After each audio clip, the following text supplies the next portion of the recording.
Thank you. The way this session is structured is that I'm supposed to give a few remarks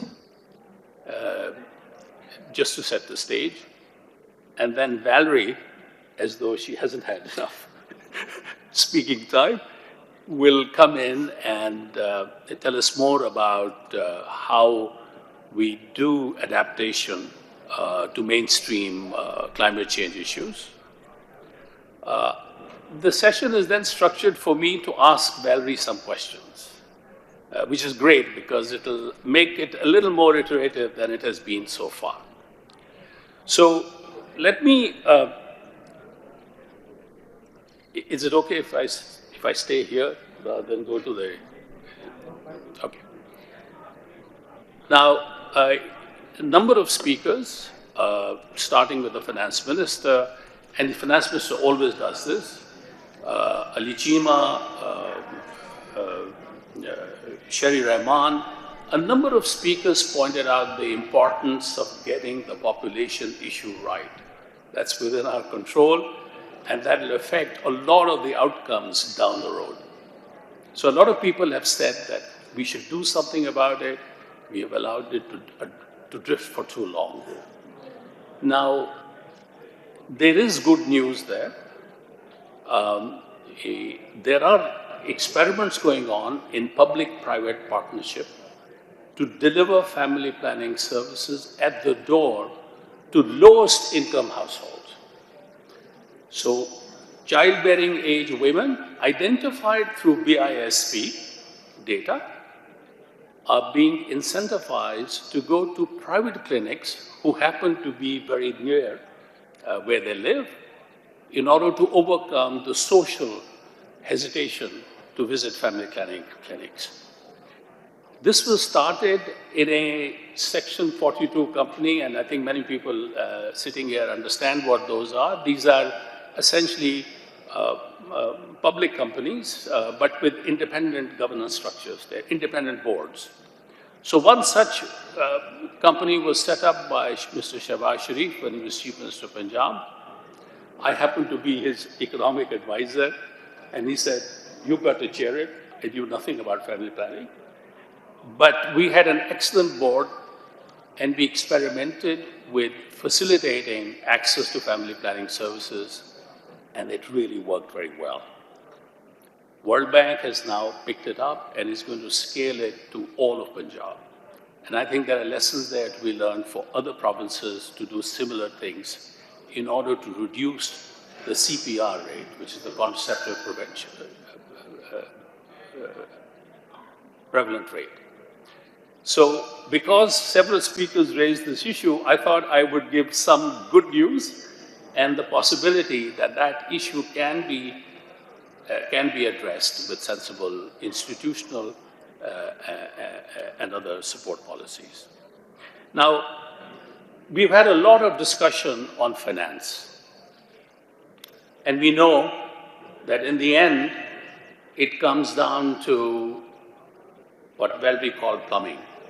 In other words, we've got to fix a lot of things ourselves to make it attractive for not just the multilaterals, but also for private finance to come in. So I'm not going to talk about that. But to do the plumbing, we need a good map. We need a good roadmap. We need a good analytical basis to do the plumbing. So I'm going to ask Valerie to take her time to tell us about what kind of analytical work exists already that we can use in order to fix the plumbing issues so that we can make ourselves attractive for climate finance, whether it's multilateral or it's private, or indeed fix our own fiscal systems so that we can have more space for intervening in this extremely important issue. I have a presentation. I don't know if that can be, okay. So what I'm going to do is just summarize what we think are the most important issues we have we need to address. One is we need to cope with catastrophic events. Pakistan's geography puts us in a place where we are highly susceptible to catastrophic events, as we saw in the 22 floods. And these events, I'm afraid, are going to only increase as temperature begins to rise. So preparedness for that. And then how do you respond in a fiscally responsible fashion? What instruments can you design or can you further improve, like BISP, in order to intervene effectively when these catastrophic events happen? There's good analytical work in this area, and we hope very much that Valerie will speak to that when she speaks. The second important issue is adaptation to rising temperatures. There are three principal areas to focus on. One is the impact it'll have on cities. Sherry Rahman talked a lot about that. We know that flooding will increase. We know that heat islands will increase in cities. So what does analytical work tell us about how to deal with flooding and how to deal with heat islands? It'd be great if Valerie can speak to that issue. Energy is going to be central. We already know, as Sherry told us, that we are increasingly moving towards solarization, which is great. But we will need to complement solarization with fossil fuel-based generation, because there's not, solar generation is not constant. We have night, and we have rainy seasons, we have clouds. Therefore, it'll have to be backed up by the central grid. How well that central grid functions is going to remain extremely important. And that's a very mainstream issue. We just because we have now more solar energy, it doesn't mean that we can forget about the problems of our energy sector, which are huge, and these need to be addressed. And I'm sure Valerie will speak to that issue. Finally, importantly, we know that productivity will decline with rise in temperature. The World Bank has an excellent study, climate change study, which was done, I think, in 2019, which shows very clearly how productivity losses happen. And subsequently, another study on productivity that the World Bank did further deepens knowledge in that area. Productivity will decline in 50 degrees, 45 degrees temperature. You will not get the same output from workers. So the question is, how do we begin to address that?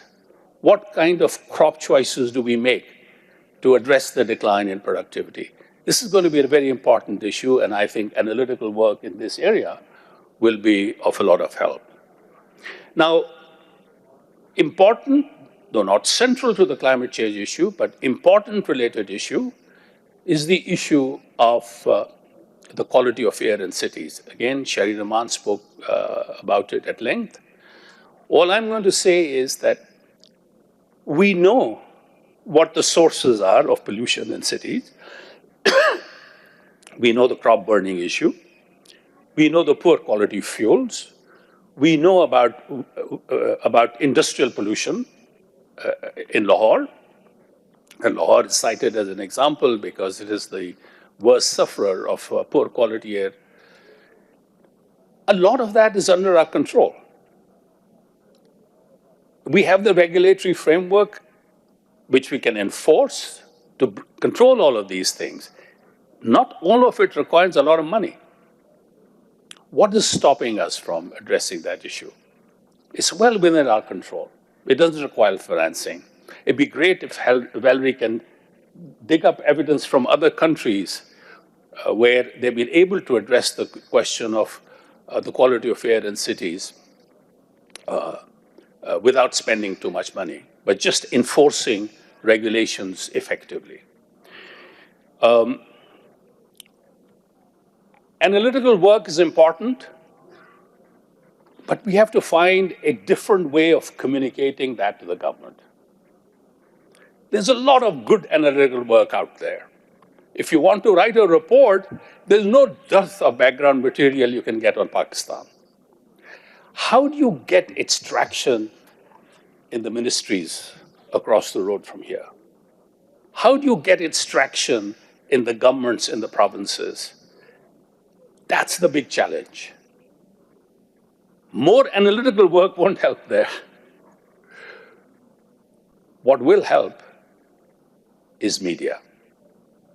And the media, I think this is fantastic. What Dawn has done is brilliant.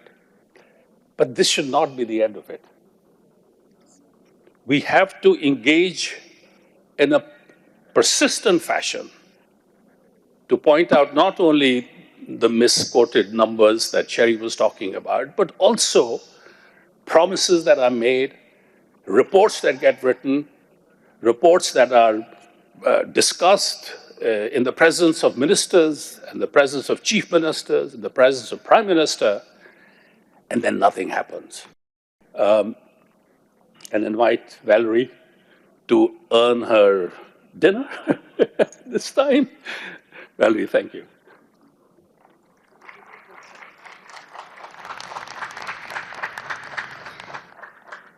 Thank you so much, Professor. And yes, it's me again.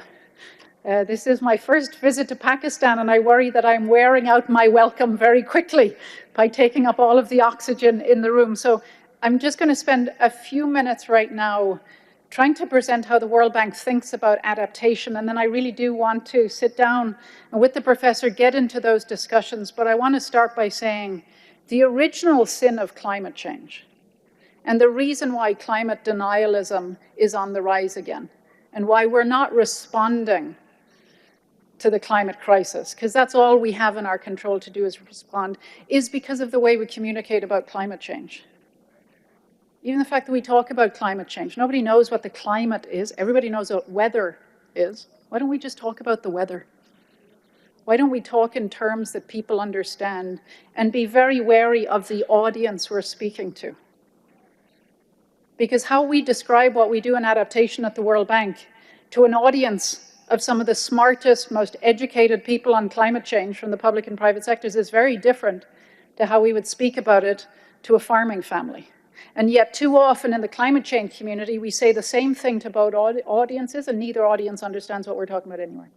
So communications really is the original sin of the climate community. But I want to speak very briefly about our approach to adaptation, because it defines an awful lot of our approach to knowledge management in this space. And it starts and ends with water. Because when it comes to adaptation, water is to adaptation what energy is to mitigation. It's the alpha and the omega. Because people experience climate change through floods or drought or desertification or land degradation, whether as a sudden shock or whether as the slow-moving misery that hundreds of millions of people experience that never is in the news, because the fact that somebody can't make enough off of their land isn't very exciting or sexy, not compared to fires in Los Angeles when multi-million-dollar celebrity homes are burning down. But it is a slow-motion misery. And of course, when I say we experience, it's how we experience climate change. We don't really experience climate change. We're all going to be fine. It's the poor. It's the people who are already downtrodden, for whom already just simply through an accident of birth have a lot less than all of we have. And I think it's important that we remember that, because globally, there's 1.2 billion people who are facing this climate crisis, and too many of them alone. They don't have access to all of that data that everybody talks about. There is no dearth, you're absolutely right, Professor, of data on climate change in Pakistan, but I guarantee you, there are tens of millions of farmers who don't have access to that data. The men, and increasingly the women who are actually farming the land, don't have access to the data. So it's not just that data exists, it's who it's in the hands of. But at the end of the day, when we think about adaptation and we think about the climate crisis, we have to talk about the terrible tango. And it's the fact that climate by itself is not the threat. It's climate coupled with human action or human inaction that is making things so much harder. Human choices about overuse of land, about deforestation, choices that are often driven out of necessity, not any kind of neglect. or malintention, accelerates the impact of climate change. The same as climate change accelerates the need to take those sorts of local actions that hurt people in the medium term. And it's not just in rural areas, it's in urban areas. I'm always amazed that here in Pakistan, as your population in cities grows by less than 2% a year, the spatial size of your cities are growing at almost 7% per year. That's a mismatch, which means these cities are becoming unaffordable, they're inefficient. It's a huge waste of money and time, and you're creating slums in one part, and again, certifying that inequality. Not to mention, of course, air pollution, knocking on average 4 years off of people's lives. There's hundreds of thousands of babies born in Pakistan with smoker's lung, right out of their mother's womb. Think about that, that's not okay. Those are choices that we need to rethink. But the good news is when it comes to adaptation, because we're learning, and part of our reason to exist as the World Bank is to share good news and to share lessons so that countries can learn faster, they can fail faster. Things have changed. In the last 10 years alone, over 1 billion people have been made resilient against climate change. That's incredible. That is good news. And it's basically because we're talking about resilience. And at the end of the day, resilience is, again, one of these terms that isn't in everybody's everyday vocabulary. But it's about what is somebody's capacity and capabilities and courage to face Mother Nature at her worst. How do we build up those capacities and capabilities? And how do we do it in a way where adaptation is not just about building back? It's not even just about building back better at the margins. It's about transformation. It's about not letting a crisis go to waste. And I really admire what Pakistan has done after the horrendous floods of 2022. What Sindh province did in its housing reconstruction is exactly that. It's not about building back so that people are still poor, but they're not more poor. It's not about making marginal improvements in the houses. It's taking a whole different approach built on a focus on data and data-driven decision-making and transparent data and accountable data. This ability to go more than build back better at the margins and really transform an economy, a sector, a place. In Sindh was focused on owner-driven approach. It was focusing on empowering women. It was focused on jobs. Because at the end of the day, a great adaptation is to have a nice job. There's nothing better than a salary in your pocket that is safe and secure to allow you to bounce back. So this is something we focus on very much when we talk about adaptation at the World Bank, is that nobody can afford neither the time nor the treasure to think about adaptation as a defensive agenda, as just building back to where you were. It has to be a growth agenda. You've heard that from so many people today. It means centering adaptation with growth, with human development. It means in the agriculture-water nexus, which is at the core of the adaptation agenda, the climate agenda here in Pakistan, you have to think about the water insecurity that Senator Rahman was talking about. You have to look at modernizing irrigation systems, better managing surface and groundwater resources, to think about water pricing mechanisms to encourage conservation. What about upgrading canal infrastructure? What does that look like? How do you do integrated flood and drought management? Because too often, this slow-moving misery is floods one day, drought the next. It's in agriculture similarly thinking about so many of these issues, thinking about repurposing subsidies. We've talked a lot about that today. Climate-smart practices, diversifying crops. At the end of the day, agriculture is all about seed, feed, and land.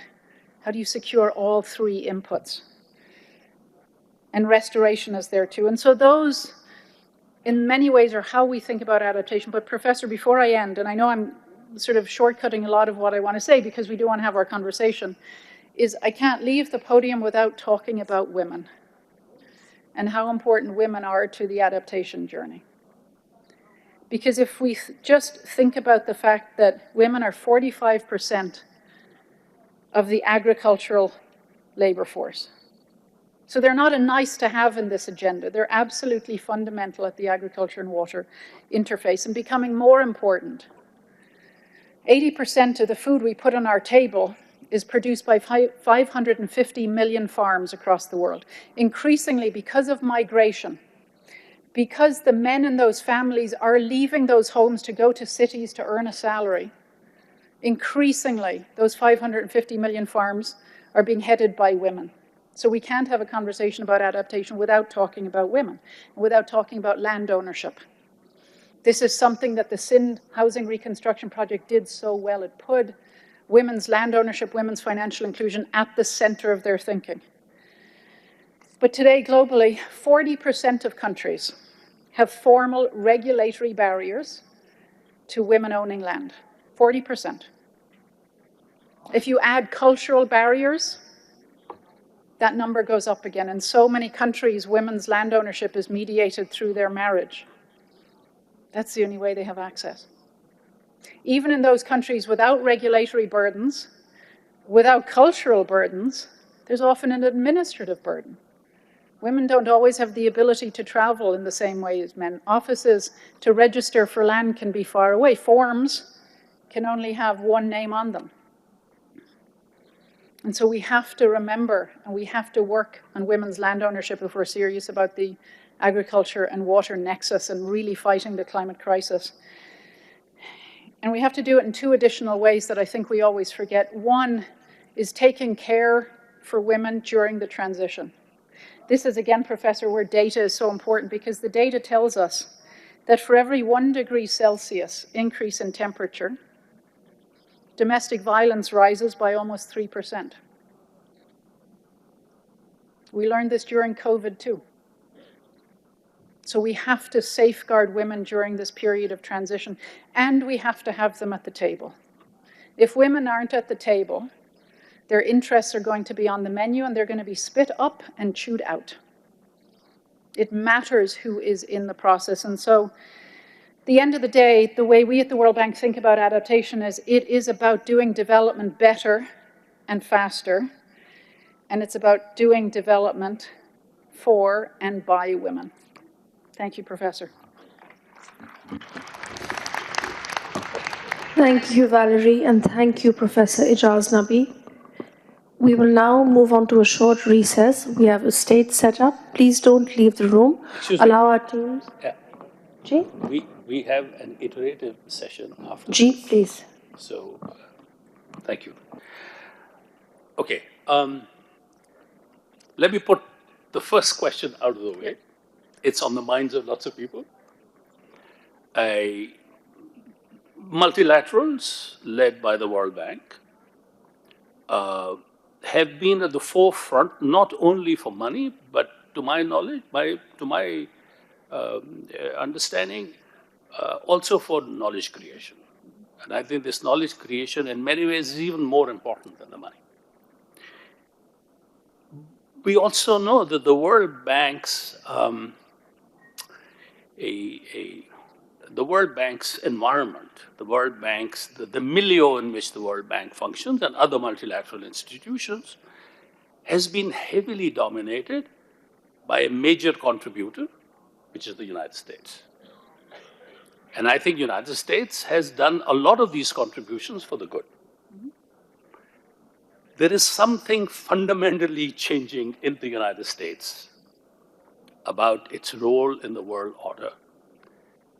And I think a lot of people are wondering what that will do to the way the World Bank and other multilaterals function and interact with developing countries.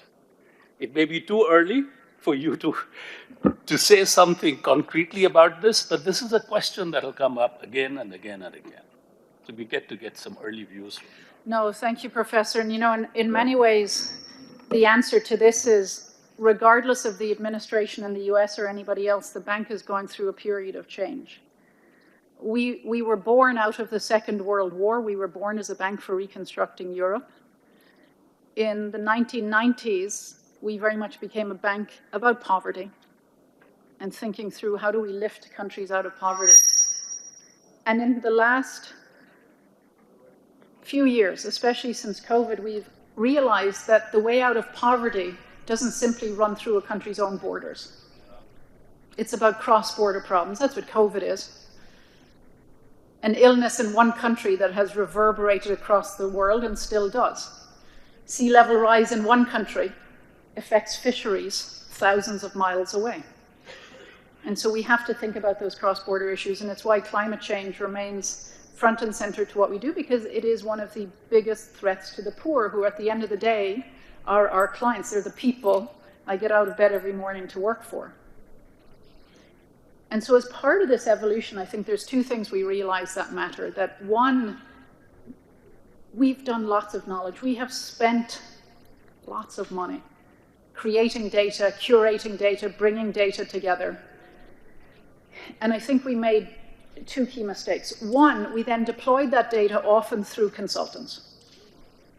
We hire consultants, bring them into countries, get them to lecture you, get to tell you what's happening in your country or what you should do in your country, and then we fly them out. And you're left behind with maybe a nice report to put on your desk, but it hasn't built capacity. And we realized that you cannot use data if it's not localized, if it isn't owned and operated by the country, if we're not building the capacity to continue to curate and manage that data and that analysis. The second thing we realized, the mistake we made in terms of knowledge in particular, was we had terrible proximity bias. And so most of the partnerships for knowledge creation were built with big international NGOs or consulting firms in Washington or in London or in Brussels, not with the academic minds, the NGOs in the countries where we work. And so, of course, oftentimes the solutions we were coming up with are wonderful for Washington, but they're not so useful for Port-au-Prince in Haiti. They're not so useful for Islamabad. And so thinking through how do we actually work with the people who have to live with the results of that knowledge generation. So it's been interesting that we're already going through this evolution regardless of administrative change in any of our shareholders. Yeah.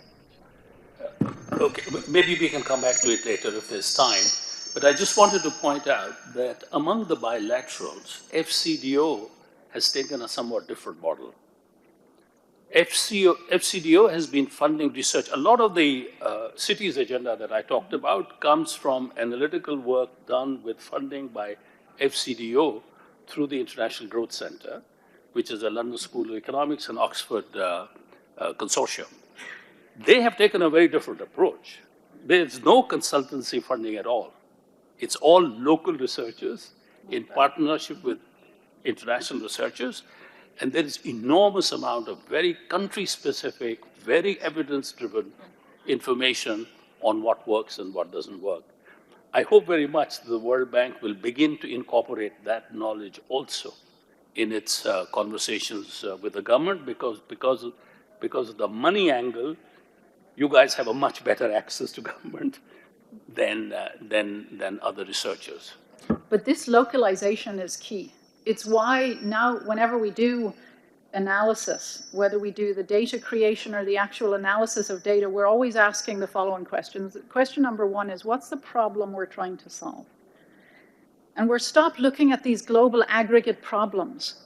What's the specific problem in Islamabad on air pollution that we want to try and solve with this analysis? Second question we ask is, whose problem is it? Because often we come in with our own ideas of problems people care about, or we come in with a solution focus. And if we can't identify who owns the problem, then we also don't know how to communicate to them, because some people want a 300-page technical annex document. Other people need an Instagram video. But if you don't know whose problem you're trying to solve, you don't know how to communicate or how to answer it. Third question is, has somebody else answered it? In a world where we have so little money, and academics, particularly in local places who are trying to solve these problems, don't have time to keep answering the same questions. So we need to confirm that nobody else has solved this problem before. And then we have to confirm that we have the people within the bank who can actually assess the value of that knowledge we're creating, who know whether the solutions that we're coming up with are next generation solutions, are best in class technical knowledge, are at the frontier of that technical discipline. Because if we're not doing that and doing it locally, we're not going to get our knowledge to result in action. Okay. You emphasized, and earlier Ali Chima emphasized, that to mainstream climate change, you have to make it part of the growth agenda. Pakistan is searching for a new growth paradigm. What we pursued in the last 20, 30 years hasn't delivered. We see the results in front of us. We need to move away from real estate and retail, get back into exports, which is what we did very well till the late 90s. The question, and the World Bank has just announced a 20 billion 10-year lending program to Pakistan. Is there something you can pick out from there which will reassure us that climate change will be central to the way the World Bank engages on the broader growth framework? The world is changing, markets are changing. And for us, it becomes critical that with every one of our investments, we're helping countries respond to the demands in the marketplace of the 21st century. Because the 20th century was all about grow now, clean up later. The 21st century is all about if you want to grow fast and make that growth stick, you have to grow green. So that's where the markets are heading. That's where consumer preferences are heading, domestically as well as internationally. So for us, in our country partnership framework for the next 10 years, we have put climate change at the heart, including focusing on air pollution, because we want to make sure that the country is set up for success. That means thinking about food security. In a country with 40% stunting, you're not going to be able to grow their labor force to meet the demands of a competitive global market force if that labor force, when they were young, were hungry. And so we're going to work on stunting. We're going to work at the agricultural frontier because this is a place where there is huge demand for transformation, huge global markets growing, and how can Pakistan be part of that conversation? And how do we make sure that the power sector that can be inefficient, that can suffer huge losses from theft and poor production, how can we build inefficiencies? A lot of what we end up working on are those enabling environment, the policy reforms that will unlock the genius of the Pakistani people and of the entrepreneurial spirit of the companies that are already here and that are eager for an opportunity to grow their market share and to enter new markets if they can have a tailwind behind them, supporting them from government, not a headwind. And if we can help support and make those connections between markets. But that's something we're fully committed to, and we're going to make sure that 75 million people in Pakistan have more resilience against climate change. That's not just to make sure they don't fall into poverty, it's to make sure they have that additional money in their pocket to buy local goods and services that are the engine of economic growth in this country. I think we could talk for a long time, but there's the next session. So thank you very much. And I hope the Dawn Group will pick up nuggets from these sessions, from what Valerie just said in the last interactive section, in the concluding statement that comes out tomorrow. Thank you very much. Thank you so much. Thank you. Thank you, Professor Ijaz Nabi and Ms. Valerie Hickey.